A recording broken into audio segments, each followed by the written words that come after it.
ಆದ್ರೆ ನಂದಿಗೆ ಅಲ್ಲಿ ಹೋಗೋ ಅವಶ್ಯಕತೆ ಏನಿತ್ತು ಅದು ನನಗೂ ಹೇಳ್ದೆ. ನಂದಿಗೆ ನಿಮ್ ದುಃಖ ನೋಡಕ್ ಆಗ್ತಾ ಇರ್ಲಿಲ್ಲ ಮಾತೆ, ಅದಕ್ಕೆ ಅವನೇನು ಹೇಳ್ದೆ ಹೊರಟೋಗ್ಬಿಟ್ಟ. ಪಾರ್ವತಿ, ಅವ್ರಿಗೆ ಭಯ ಆಯ್ತು ನೀವ್ ಅವ್ರನ್ನ ಹೋಗೋದಕ್ ಬಿಡಲ್ಲ ಅಂತ. ಆದ್ರೆ ನಂದಿ ಇನ್ನೂ ಬರ್ದೇ ಇರೋದು ಚಿಂತೆ ಮಾಡುವಂತ ವಿಷಯ. ಹೀಗೇನಾದ್ರೂ ಆಗಿದ್ರೆ, ಪ್ರಭುವಿನ ಪ್ರೀತಿಯಲ್ಲಿ ಅವರೇನಾದ್ರೂ ಬಂದಿಯಾಗಿದ್ರೆ? ಇಲ್ಲ ಪುಷ್ಪದಂತ,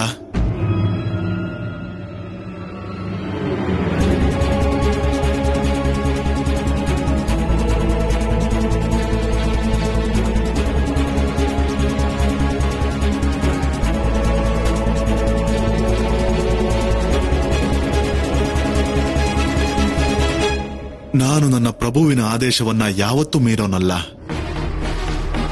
ಅಂದ್ರೆ ಪ್ರಭು ನಿಮ್ಗೆ ಏನಾದ್ರೂ ಆದೇಶ ಮಾಡಿದಾರಾ?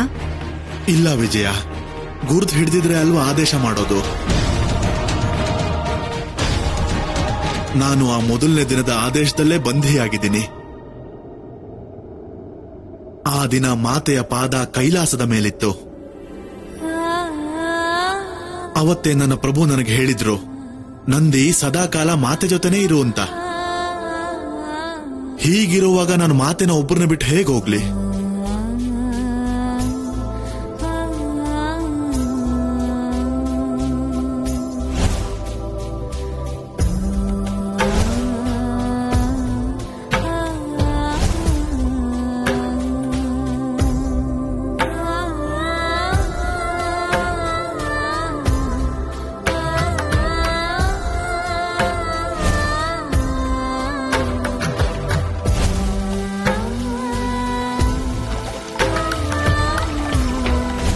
ಕೆಲವೊಂದ್ಸಲ ಪರೀಕ್ಷೆಗೆ ಹೆಚ್ಚು ಸಮಯ ತಗೊಳುತ್ತೆ, ಹಾಗೆ ನಿರೀಕ್ಷೆನೂ ಕೂಡ. ಪರೀಕ್ಷೆ ಇಷ್ಟು ದೊಡ್ಡದಾಗೂ ಇರಬಾರ್ದು ಮಹಾದೇವ. ನಿಮ್ಮ ಪಾರ್ವತಿಯನ್ನೇ ಮರೆಯೋಷ್ಟು ದೊಡ್ಡದಾಗಿರಬಾರ್ದು.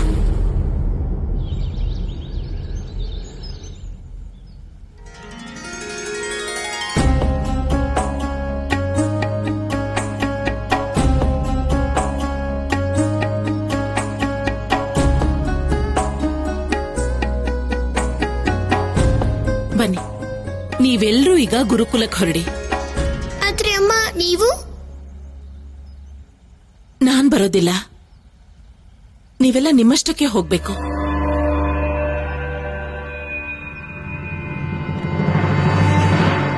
ಶಿವ, ಗುರುಕುಲ ನಿಮಗೆಲ್ಲ ಜ್ಞಾನದ ಆಕಾಶ ಇದ್ದ ಹಾಗೆ. ಆ ಆಕಾಶದಲ್ಲಿ ನೀವೆಲ್ಲರೂ ಒಂಟಿಯಾಗಿ ಹಾರಬೇಕು. ಪುಟ್ಟ ಪುಟ್ಟ ಹಕ್ಕಿ ಮರಿಗಳ ಹಾಗೆ ತಮ್ಮ ಗೂಡಿಂದ ಹೊರಗಡೆ ಬಂದು ಅವರ ಅಮ್ಮನ್ನ ಬಿಟ್ಟು ಆಕಾಶದಲ್ಲಿ ಒಂಟಿಯಾಗಿ ಹಾರೋ ಹಾಗೆ. ಈಗ ನೀವೆಲ್ಲರೂ ಕೂಡ ನನ್ನ ಬಿಟ್ಟು ಒಂಟಿಯಾಗಿ ಗುರುಕುಲದಲ್ಲಿ ಕಲಿಬೇಕು. ಈಗ ಹೊರಡಿ, ನೀವೆಲ್ಲ. ಸಮಯ ಆಗ್ತಿದೆ.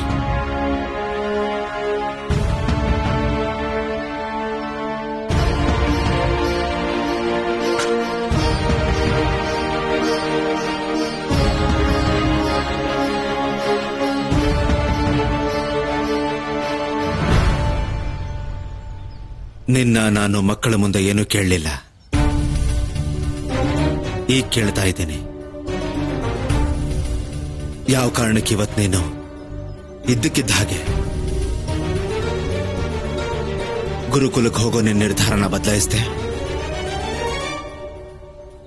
ದೇವಿ ಇಂದ್ರಾಣಿ ಕಳಿಸಿರೋ ಪತ್ರದ ಕಾರಣಕ್ಕೆ.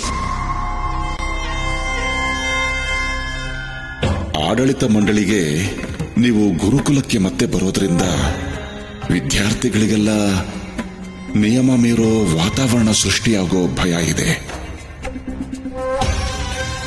ಆದ್ರಿಂದ ನೀವು ದೇವಿ ಇಂದ್ರಾಣಿ ಕುಲಪತಿಯಾಗಿ ಕಾರ್ಯನಿರ್ವಹಿಸೋ ತನಕ ಗುರುಕುಲದಿಂದ ದೂರ ಇರಬೇಕಾಗುತ್ತೆ. ಚಿಂತೆ ಮಾಡಬೇಡ ದೇವಿ. ಬಹುಶಃ ನೀನು ಮಾಡಬೇಕಾಗಿರೋದನ್ನೆಲ್ಲ ನಿನ್ನ ಕೈಲಿ ಮಾಡಿಸ್ತೇನೆ ನಿನ್ನ ಪುತ್ರ ಬಾಲಶಿವ ಮಾಡಬಹುದು ಅಂತ ಅನ್ಸತ್ತೆ. ಅದಕ್ಕೋಸ್ಕರ ಬಾಲಶಿವ ಗುರುಕುಲಕ್ಕೆ ಅಧ್ಯಯನಕ್ಕೆ ಹೋಗಿದ್ದಾನೆ.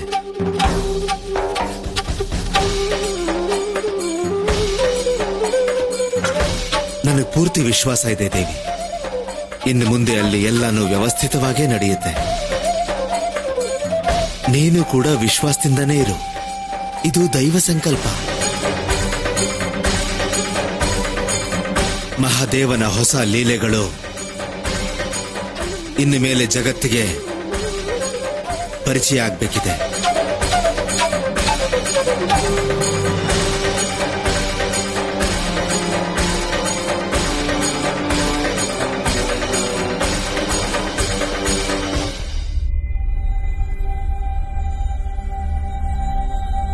ಗೆಳೆಯ, ನಿನ್ ಕೈಯಲ್ಲಿ ಏನ್ ಇಟ್ಕೊಂಡಿದ್ಯಾ? ನಾಯಕನಾಗೋ ಶಕ್ತಿ. ನಾಯಕನಾಗೋ ಶಕ್ತಿ ನಿನ್ನ ಹತ್ರ? ಈ ಶಕ್ತಿನ ನನ್ನ ಪಿತಾಶ್ರೀ ದೇವರಾಜ ಇಂದ್ರ ನನ್ಗೆ ಕೊಟ್ಟಿದ್ದು. ಮತ್ತಿದ್ದು ಎಂತ ಶಕ್ತಿ ಅಂದ್ರೆ ಇದನ್ ನೋಡ್ತಿದ್ದ ಹಾಗೆ ಬಾಯಿ ಬಿಟ್ರೆ ಬಾಯಿ ಬಿಟ್ಟಿದ ಹಾಗೆ ಇರುತ್ತೆ. ಇದು ವಜ್ರಮಣಿ. ಈ ಬಹು ಅಮೂಲ್ಯ ಮಣಿಯಿಂದ ವಜ್ರದ ಶಕ್ತಿ ಇನ್ನೂ ಹೆಚ್ಚಾಗ್ತಾ ಇರುತ್ತೆ. ಮತ್ತೆ ಇಂಥ ಶಕ್ತಿ ಕೇವಲ ನನ್ನ ಹತ್ರ ಇದೆ. ಗೆಳೆಯ, ಅದನ್ನ ನನಗ್ ಕೊಡ್ತೀಯಾ? ಒಂದೇ ಒಂದ್ಸಲಿ ಕೊಡ್ತೀಯಾ? ನಾನು ಅದನ್ನ ಮುಟ್ ನೋಡಿ ವಾಪಸ್ ಕೊಟ್ಬಿಡ್ತೀನಿ. ಇಲ್ಲ, ಇದನ್ ಮುಟ್ಬೇಡ ನಲಕುಬೇರ, ದೂರ ಹೋಗು. ಕೊಡು.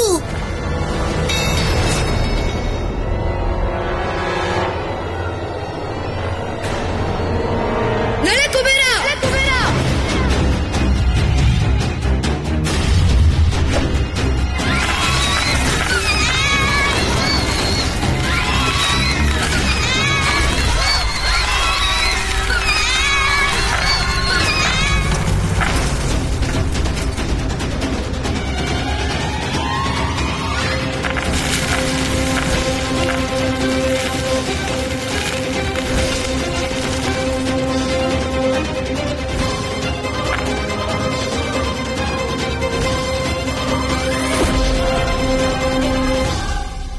ನಳಕುಬೇರ, ಇನ್ನು ಈ ಬಡ ವಿದ್ಯಾರ್ಥಿಗಳನ್ನ ನನ್ನ ಈ ಮಣಿ ಗುರುಕುಲದಿಂದ ಓಡಿಸೋ ಕೆಲಸ ಮಾಡುತ್ತೆ.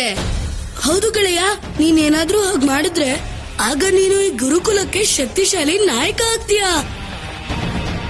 ಹಾಗಾದ್ರೆ ಈ ಕೆಲಸ ಆದಷ್ಟು ಬೇಗ ಆಗ್ಬೇಕು. ಈ ಬಡ ವಿದ್ಯಾರ್ಥಿಗಳನ್ನ ಇನ್ನು ಯಾರು ಕಾಪಾಡ್ತಾರೆ? ಈ ಮಣಿಯಿಂದ.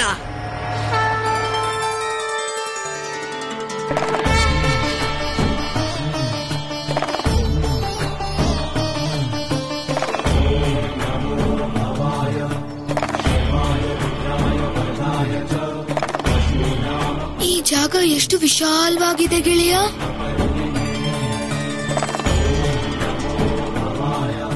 ಅಮ್ಮ ಹೇಳಿದ್ ನಿಜಾನೇ. ನಮ್ಮೆಲ್ಲರಿಗೂ ಇಲ್ಲಿ ಖಂಡಿತವಾಗ್ಲೂ ಗೆಳೆಯರು ಸಿಕ್ಕೇ ಸಿಗ್ತಾರೆ.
ಗೆಳೆಯ, ನೀನ್ ಹೇಳ್ತಿದ್ದೆ ಈ ಮಣಿನ ನೀನು ಮತ್ತೆ ನಿನ್ನ ಪಿತಾಶ್ರೀ ಬಿಟ್ರೆ ಇನ್ಯಾರೂ ಹಿಡ್ಕೊಳಕ್ಕಾಗಲ್ಲ ಅಂತ. ಆದ್ರೆ ಇವನು ಇದನ್ನ ಎಷ್ಟು ಆರಾಮಾಗಿ ಹಿಡ್ದ, ಗಾಳಿಲ್ ಹರ್ತಿರೋ ಕಲ್ಲಿನ ಹಾಗೆ. ನೀನು ಬರೀ ನಾಯಕ ಆಗೋ ಪ್ರಯತ್ನದಲ್ಲಿದ್ದೆ, ಇವನ್ ಮಹಾನಾಯಕನೇ ಆಗ್ಬಿಟ್ಟ. ಅಸಾಧ್ಯ. ಈ ಜಯಂತು ಸ್ಥಾನಕ್ಕೆ ಬರೋದು ಬೇರೆಯವ್ರಿಗೆ ಕನ್ಸಾಗಿ ಉಳ್ದಿರುತ್ತೆ.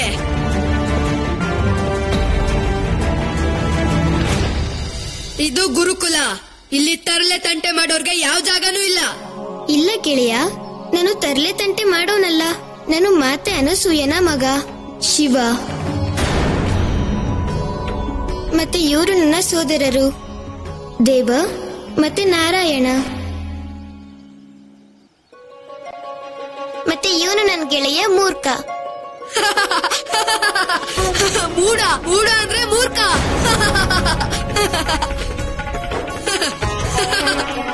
ಇಲ್ಲ, ನನ್ ಗೆಳೆಯನ ಹೆಸರು ಮೂರ್ಖ ಅಂತ. ಈಗ ನೀನ್ ಹೇಳು, ನಿನ್ ಹೆಸರೇನು? ಸ್ವಲ್ಪ ಮಾತಾಡೋದನ್ನ ನಿಲ್ಸು. ನಾನು ದೇವರಾಜ ಇಂದ್ರ, ಅಂದ್ರೆ ಈ ಗುರುಕುಲದ ಕುಲಪತಿ, ದೇವಿ ಇಂದ್ರಾಣಿಯ ಮಗ ಜಯಂತು. ನನ್ಗೆ ನನ್ ಮಣಿನ ಕೊಟ್ಬಿಡು, ಮತ್ತೆ ಇಲ್ಲಿಂದ ಹೋಗು. ಸರಿ ಗೆಳೆಯ, ಒಂದ್ಸಲ ಈ ಮಣಿ ತಗೊಂಡ್ರೆ ನಿನ್ ಕೋಪ ಶಾಂತಿಯಾದ್ರೆ ಆಗ ನೀನು ನನ್ ಗೆಳೆಯ ಅಂತ ಸ್ವೀಕಾರ ಮಾಡು.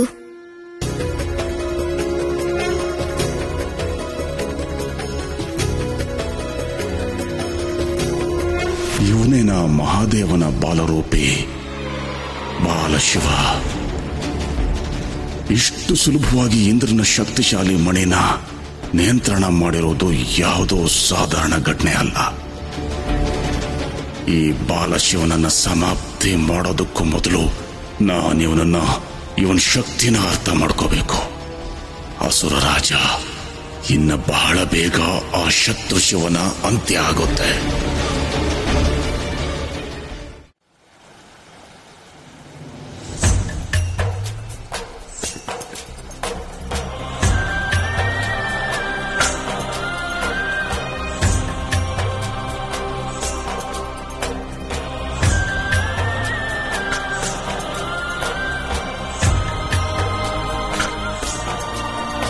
ಯಶಸ್ವಿ ಭವ. ಆಚಾರ್ಯರೇ, ಗುರುಮಾತೆ ಬರ್ಲಿಲ್ವಾ? ಇಲ್ಲ. ಹಾಗಾದ್ರೆ ನಾವು ನಮ್ಮ ಗುರುಕುಲನ ಬಿಟ್ಟು ಹೋಗೋ ಕೊನೆ ದಿನ ಅನ್ಸುತ್ತೆ. ಯಾಕೆ ಗೆಳೆಯ, ಗುರುಕುಲ ಬಿಟ್ಟು ನೀವೆಲ್ಲ ಯಾಕೆ ಹೋಗ್ತಾ ಇದ್ದೀರಾ? ಅಮ್ಮ ಯಾವಾಗ್ಲೂ ಹೇಳ್ತಾ ಇರ್ತಾಳೆ, ಜೀವನಕ್ಕೆ ಶಿಕ್ಷಣ ತುಂಬಾ ಅನಿವಾರ್ಯ ಅಂತ. ಆದ್ರೆ ಗುರುಕುಲದ ಪ್ರಕಾರ ನಾವು ದುಡ್ಡಿಲ್ದೇ ಇರೋರ್ ಮಕ್ಳು, ನಾವು ಶಿಕ್ಷಣ ಪಡ್ಕೋಬಾರ್ದಂತೆ. ಗುರುಮಾತೆ ನಮಗೆ ಆಶ್ವಾಸನೆ ಕೊಟ್ಟಿದ್ರು, ಈ ಭೇದ ಭಾವ ಇಲ್ದೇ ಇರೋ ತರ ಮಾಡ್ತೀನಿ ಅಂತ. ನನ್ನಮ್ಮ ನನ್ಗೊಂದು ಮಾತು ಕೊಟ್ಟಿದ್ದಾರೆ, ನೀವು ಗುರುಕುಲ ಬಿಟ್ಟು ಹೋಗ್ಬಾರ್ದು. ವಿಶ್ವಾಸ ಇರ್ಲಿ, ನೀವು ಎಲ್ಲಿಗೂ ಹೋಗೋದ್ ಬೇಡ. ಇಲ್ಲಿ ಗುರುಮಾತೆನೆ ಬರ್ದೇ ಇದ್ಮೇಲೆ ನಮ್ಮನ್ನ ಇಲ್ಲಿರೋದಕ್ಕೆ ಯಾರ್ ಬಿಡ್ತಾರೆ? ಚಿಂತೆ ಮಾಡ್ಬೇಡ ಗೆಳೆಯ, ನನ್ನಮ್ಮ ಕೊಟ್ಟಿದ್ ಮಾತು ಯಾವಾಗ್ಲೂ ಸತ್ಯ ಆಗಿರುತ್ತೆ. ನಾನು ನನ್ನ ಅಮ್ಮನ್ ಮಾತನ್ನ ಪಾಲಿಸೋ ಅಂತವನು. ನಾನು ಅಮ್ಮನ್ ಸ್ಥಾನದಲ್ಲಿ ನಿಂತಾಗ ಇದು ನನ್ ಕರ್ತವ್ಯ ಆಗುತ್ತೆ.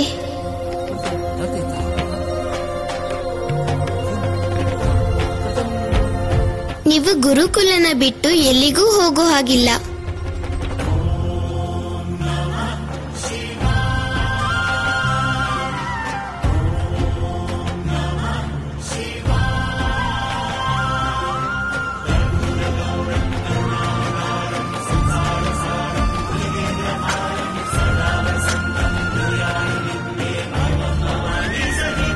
ನಿಮ್ಮ ಬಾಲರೂಪಕ್ಕೆ ಪ್ರಣಾಮಗಳು ಮಹಾದೇವ. ನೀವಿದ್ಮೇಲೆ ಗುರುಕುಲಕ್ಕೆ ಯಾವ ತೊಂದರೆ ಆಗೋಕ್ಕೂ ಸಾಧ್ಯ ಇಲ್ಲ.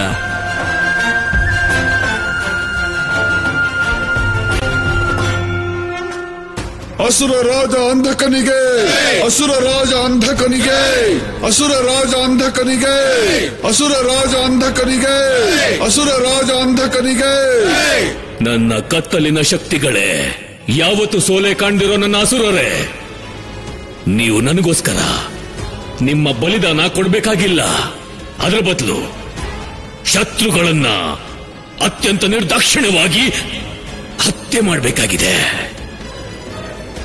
ಅದರಿಂದ ನಿಮಗೆಲ್ಲ ಅಧಿಕಾರ ಸಿಗುತ್ತೆ. ಅಸುರ ರಾಜ ಅಂಧಕನಿಗೆ, ಅಸುರ ರಾಜ ಅಂಧಕನಿಗೆ, ಅಸುರ ರಾಜ ಅಂಧಕನಿಗೆ. ಅಸುರ ಗುರು ಶುಕ್ರಾಚಾರ್ಯರ ಅನುಪಸ್ಥಿತಿಯಲ್ಲಿ ಈ ಯುದ್ಧ ಮಾಡೋದು ಸರಿನಾ ಅಸುರ ರಾಜ? ಈ ಸಲ ತ್ರಿಲೋಕ ವಿಜಯನ ನಾವು ಅಸುರ ಗುರು ಶುಕ್ರಾಚಾರ್ಯರು ಇಲ್ದೇನೆ ಮಾಡ್ತೀವಿ. ಅವರು ತಪಸ್ಸಿಂದ ಹಿಂತಿರುಗಿ ಬಂದ ಕೂಡ್ಲೆ ಗೆದ್ದಿರೋ ಲೋಕಗಳನ್ನ ಅವರಿಗೆ ಗುರುದಕ್ಷಿಣೆಯ ಕೊಡೋಣ. ಆದ್ರೆ ಹೋದ್ರೆ ಅನ್ನೋ ಮಾತೆ ಬೇಡ ವೃಷಭಾಸುರ. ಬರೀ ನಮಗೆ ಮೋಸ ಮಾಡೋದಕ್ಕೆ ಮತ್ತೆ ದೇವತೆಗಳಿಗೆ ಸಹಾಯ ಮಾಡೋದಕ್ಕಷ್ಟೇ ತ್ರಿಮೂರ್ತಿಗಳು ಇರೋದು. ಈಗ ಅವರು ಹಳೆದ್ನೆಲ್ಲ ಮರ್ತು ಹೋಗಿದ್ದಾರೆ. ಈಗ ಅಲ್ಲಿ ಕೈಲಾಸದಲ್ಲಿ ಪಾರ್ವತಿ ಒಬ್ಬಳೆ ಶಕ್ತಿಹೀನಳಾಗಿ ಕೂತ್ಕೊಂಡಿದ್ದಾಳೆ. ಆ ಪಾರ್ವತಿನ ವಶಪಡಿಸ್ಕೊಳ್ಳೋದು ನನಗೆ ಕಠಿಣನೂ ಅಲ್ಲ, ಅಸಂಭವನೂ ಅಲ್ಲ. ಯಾವಾಗ ಶಿವನ ಶಕ್ತಿ ಪಾರ್ವತಿ ಈ ಅಂಧಕನ ವಶ ಆಗ್ತಾಳೋ ಆಗ ಇಡೀ ಜಗತ್ತೇ ಅಂಧಕನ ಭಕ್ತಿ ಲೀನ ಆಗೋಗುತ್ತೆ. ಮತ್ತು ನಾವು ಅಸುರರನ್ನ ದೇವತೆಗಳ ತರಾನೆ ಇಡೀ ಜಗತ್ತೇ ಪೂಜೆ ಮಾಡುತ್ತೆ. ಮೊದಲಿಗೆ ಆಕ್ರಮಣ ಮಾಡೋಣ ಕೈಲಾಸದ ಮೇಲೆ, ಮತ್ತು ಆಮೇಲೆ ದೇವಾಸುರರ ಯುದ್ಧ ಧ್ವಂಸ ಮಾಡೋಣ ಎಲ್ಲ.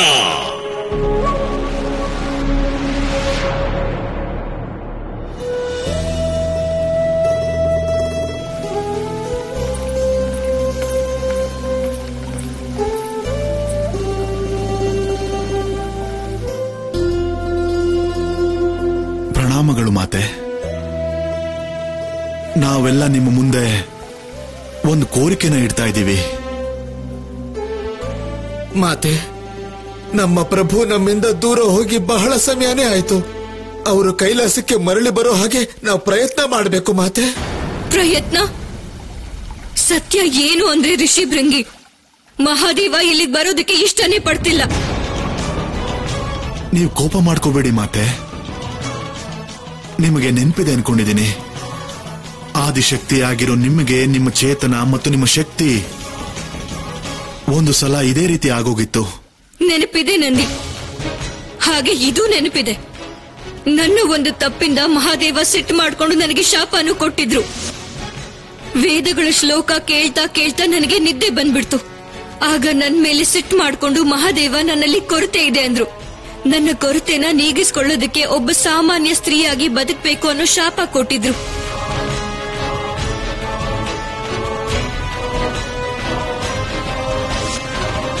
ನಾನು ಒಬ್ಬ ಬೆಸ್ತರ ಸ್ತ್ರೀಯಾಗಿ ಭೂಮಿಗೆ ಹೋಗ್ಬೇಕಾಗ್ ಬಂತು. ಹೌದು ಮಾತೆ. ಅದಾದ್ಮೇಲೆ ನಮ್ಮ ಪ್ರಭು ನಿಮ್ಮನ್ನ ಪಡ್ಕೊಳ್ಳೋದಕ್ಕೆ, ನಿಮ್ಮ ನೆನಪು ಮತ್ತೆ ಬರೋದಕ್ಕೋಸ್ಕರ ಅವರೇ ಸ್ವತಃ ಬೆಸ್ತನ ರೂಪನ ಧರಿಸಿದ್ರು.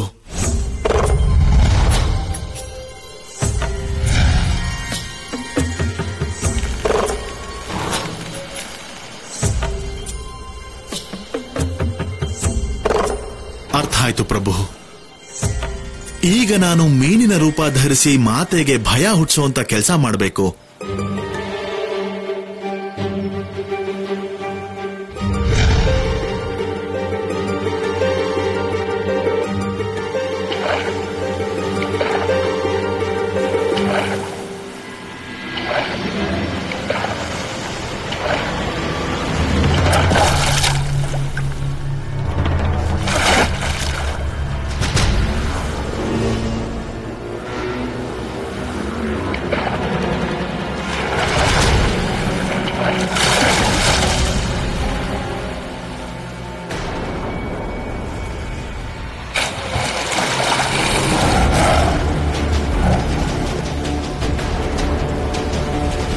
ಮಗಳೇ ಕಾಪಾಡಿ, ಯಾರಾದ್ರೂ ನನ್ನ ಮಗಳನ್ನ ಕಾಪಾಡಿ.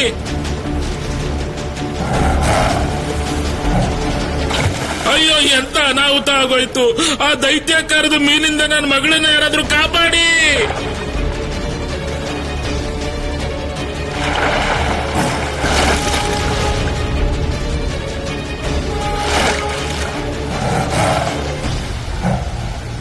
ಇಲ್ಲಿರೋ ಯಾರೇ ಆದ್ರೂ ಆ ದೈತ್ಯಾಕಾರದ ಮೀನಿಂದ ನನ್ನ ಮಗಳನ್ನ ಕಾಪಾಡಿದ್ರೆ ನಾನು ಮಾತು ಕೊಡ್ತೀನಿ, ಅವರಿಗೆ ನನ್ನ ಮಗಳನ್ನ ಕೊಟ್ಟು ಮದುವೆ ಮಾಡ್ತೀನಿ. ಯಾರಾದ್ರೂ ಕಾಪಾಡಿ. ದಾರಿ ಬಿಡಿ, ದಾರಿ ಬಿಡಿ.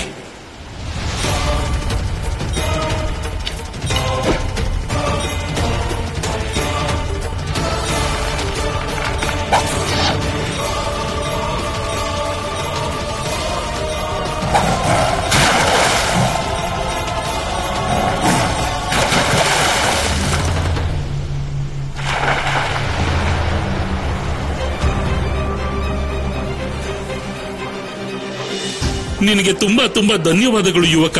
ನೀನು ನನ್ನ ಮಗಳ ಪ್ರಾಣನ ರಕ್ಷಣೆ ಮಾಡಿದ್ದೀಯ. ಅಯ್ಯೋ ಮಗಳೇ,